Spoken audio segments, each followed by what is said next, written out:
Emperyalistlerin ve Siyonizmin hizmetinde olan askeri cuntaya karşı direneceğini açıklayan Mursi'yi, ihvali ve darbecilere karşı direnen bütün grupları bu izzetli duruşlarından dolayı tekrar tebrik ediyoruz. Uşaklığını yaptıkları emperyalistlerin ve Siyonistlerin çıkarları uğruna İslam ümmetinin hasret ve özlemle beklediği, uğruna zindanları, hiciyetleri ve şehadetleri göze aldı. İslam baharını asla ve asla kışa çeviremeyeceklerdir. Tekbir!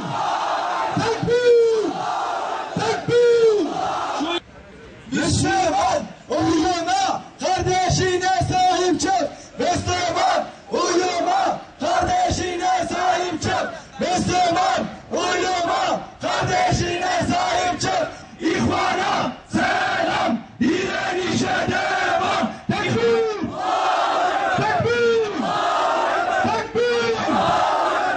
Bu saldırıda darbeciler, baltacılar ve keskin nişancılar da kullanılarak büyük bir katliam gerçekleştirilmiştir. Saldırıda göstericilerin çadırlarını ve kurulan sahra hastanelerini dahi ateşe vermişlerdir. Bunun neticesinde çadırlardaki ve hastanelerdeki insanların bir kısmı diri diri yakılmıştır.